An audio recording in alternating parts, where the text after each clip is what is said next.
everybody, I'm Pranavani San and I just finished reading Home Before Dark by Riley Sager. And you might have guessed from the title that Home Before Dark is a psychological slash paranormal thriller. It was released earlier this year in July, I think. And this is Riley Sager's fourth book. And so I picked it up last Saturday and I finished it like on Monday, I think. No, on Tuesday. So without any further delay, let's move into the plot and my thoughts on the book. So the plot of Home Before Dark has two different timelines. One timeline happens 25 years ago and the next timeline is in the present. So 25 years ago, a family of Holts, Evan Holt, Jessica Holt and Maggie Holt, move into an old bungalow called Bainbury Hall. Bainbury Hall has a very bad reputation about being haunted and people dying there. So people were really reluctant to even go near it, but Jessica and Evan were out of town and they had just come into some inheritance money, so they decided to buy the place and make a good home out of it. And just after 20 days of living in that house, they run away in the middle of the night, leaving everything there, and they give a police complaint that that house is haunted and there are supernatural paranormal elements in that house and they can no longer live there. So that's 25 years ago. So as soon as they ran away from the house, this news exploded like wildfire that Bainbury Hall is haunted. So a publishing company approached Ewan Holt to write a book about their stay, about their 20 days in Bainbury Hall, and he writes a book and calls it House of Horrors. House of Horrors becomes an international bestseller and the whole family becomes enormously popular because of House of Horrors. So all of that happened 25 years ago. Now fast forward to 25 years later, that is today. Today Maggie Holt is around 30 years old, who was the daughter of Ewan and Jessica Holt.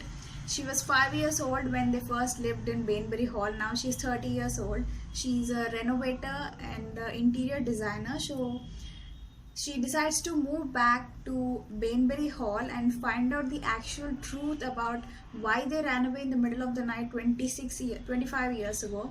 Because whenever she reads the book House of Horrors written by her father, she cannot recall any single one of those incidents happening to her in real life. And she was the main character in House of Horrors, and she has a firm belief that whatever her father has written is false and nothing of it is true.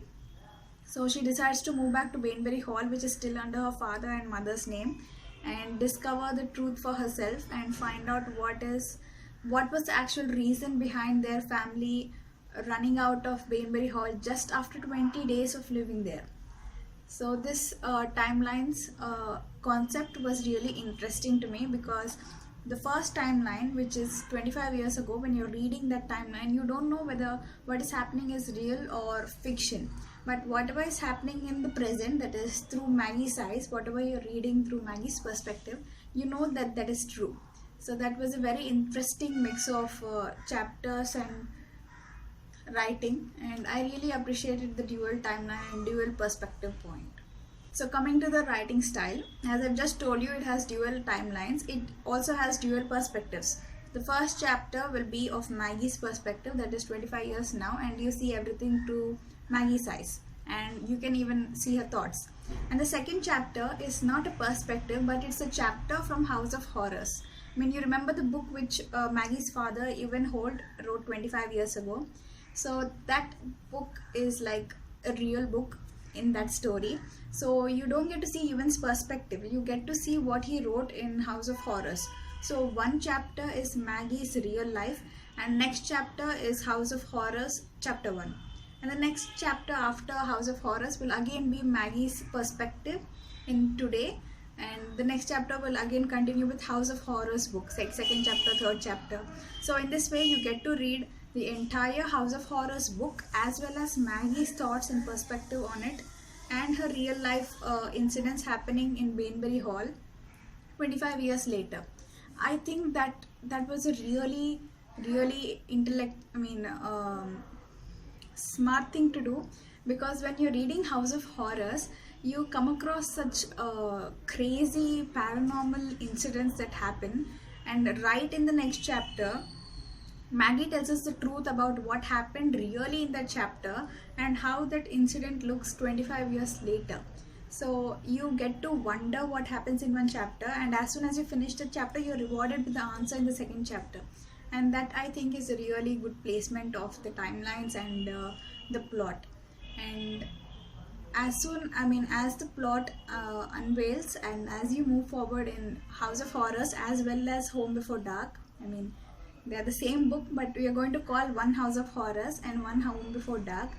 It's a very slow burn. That the plot is not fast like normal action thrillers or like any psychological thrillers. This is really slow because you first have to set the atmosphere for a horror, atmosphere for a psychological thriller.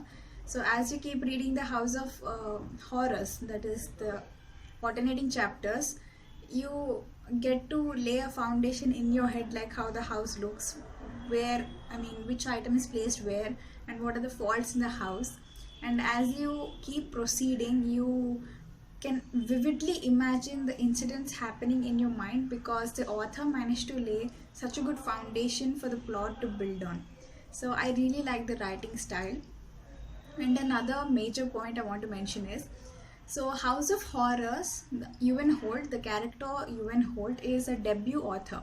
He is an author, but he's not a very good author, and House of Horrors was his debut book. So while writing the chapters of House of Horrors, Riley Sager had to think like a debutante author and write like a debutante author. Like the cliches in the writing style, the mistakes in the writing style, the not so well edited writing and all. And right in the next chapter, Riley Sager has to become himself, because he has to be an experienced, mature writer.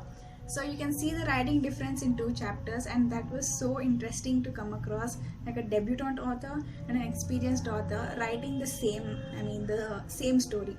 It was really, really interesting to come across. Thoughts on this book, the plot, the writing and the setting, the atmospheric feeling was, it was a job well done, and I am giving it a 4.3 out of 5 stars. 4.3 because there are a few plot holes and few strings left unconnected, because there are a few questions that the author didn't completely solve them.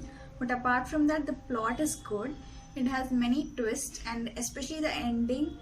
A few places are like predictable, you can expect what the outcome is going to be, but the ending was a bit unpredictable and it was rather enjoyable. All the twists and turns and the thrills.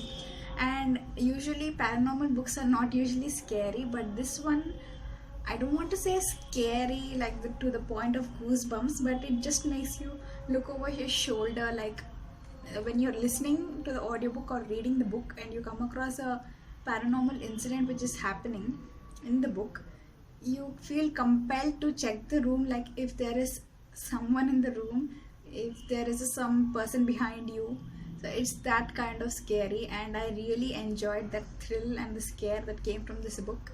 And the writing was excellent, and I listened to the audiobook. I think I showed you a video of how to use the audiobook stuff from VK, and I really suggest you go with the audiobook, because psychological thrillers and paranormal thrillers are made 100 times better when they are listened rather than read. But reading also is a very good option. If you don't have access to internet, then you can read the hard copy, which is available on Amazon for 800 rupees, or you can listen to the audiobook, free audiobook, which is available on VK website. And I highly suggest that you check out this book and listen to the audiobook, and I really hope you enjoyed as much as I did. So until the next video, goodbye.